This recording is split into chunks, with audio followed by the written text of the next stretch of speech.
Badan Penerbangan dan Antariksa Amerika Serikat NASA akhirnya kembali mendengar kabar dari Voyager 1 setelah berbulan-bulan lamanya hilang kontak.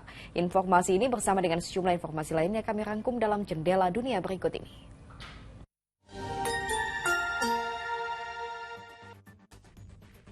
Asap terlihat membumbung tinggi di jalur Gaza pada hari Rabu ketika militer Israel menyerang kota Rafah yang disebut Israel sebagai benteng terakhir Hamas. Serangan ini sangat keji terhadap warga sipil karena lebih dari separuh penduduk Gaza yang berjumlah 2,3 juta jiwa telah mengungsi ke Rafah. Israel mengatakan bahwa mereka mengerahkan 2 brigade cadangan dari perbatasan utara Israel ke Gaza untuk misi pertahanan dan taktis. Sebelumnya, serangan udara Israel pada Selasa malam menghantam sebuah rumah di kota Rafah hingga menewaskan 3 orang. Dalam rekaman yang diambil oleh Associated Press, para pelayat terlihat duduk di dekat jenazah yang dibungkus dalam kantong mayat sebelum ritual doa dilakukan.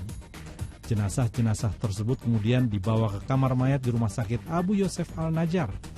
Khan Yunis telah menjadi target operasi militer Israel selama beberapa pekan terakhir. Masih di Khan Yunis, puluhan pengungsi tinggal di koridor-koridor rumah sakit Eropa yang penuh sesak. Para petugas kesehatan berjuang keras untuk membantu mereka yang sakit dan terluka. Keluarga-keluarga tersebut memasak, tidur, dan mencuci pakaian di dalam rumah sakit. Saleh Al-Hams, salah satu direktur di Rumah Sakit Eropa di Khan Yunis mengatakan bahwa tenda-tenda telah didirikan untuk menampung para pengungsi yang keberadaannya menghalangi penyediaan layanan kesehatan. Foto-foto satelit yang dianalisis oleh The Associated Press menunjukkan sebuah kompleks tenda baru yang dibangun di dekat Khan Yunis ketika militer Israel akan merencanakan serangan ke kota Rafah. Namun militer Israel mengatakan bahwa mereka tidak terlibat dalam pembangunan tenda tersebut. Hingga saat ini, serangan brutal Israel di Gaza telah menewaskan lebih dari 34.000 warga Palestina. Sekitar 2/3 dari mereka adalah anak-anak dan perempuan. Ratusan mahasiswa mendirikan yurt dan tenda-tenda di kampus University of Minnesota sebagai bagian dari protes terhadap aksi militer Israel di Gaza.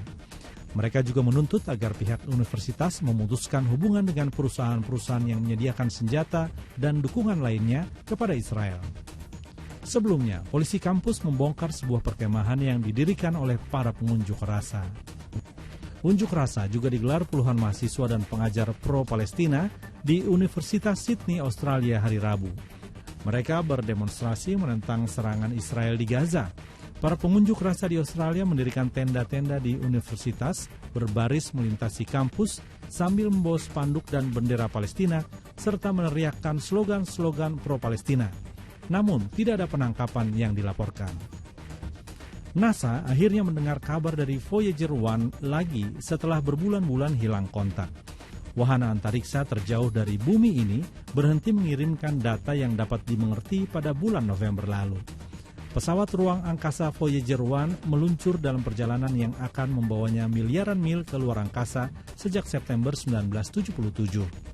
Misi yang ingin dijelajahi adalah mengunjungi planet-planet luar tata surya.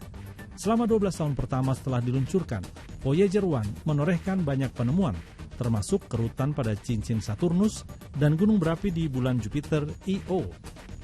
Namun, pada November 2023, sinyal dari pesawat ruang angkasa itu goyah. Pengendali penerbangan melacak komunikasi yang kosong ke chip komputer yang rusak dan mengatur ulang pengkodean Voyager 1 untuk mengatasi masalah tersebut. Setelah melakukan serangkaian perbaikan, tim akhirnya bisa memulihkan transmisi data sains. Dibutuhkan waktu 22,5 jam untuk mengirimkan sinyal ke Voyager 1 yang berjarak lebih dari 24 miliar kilometer di ruang angkasa.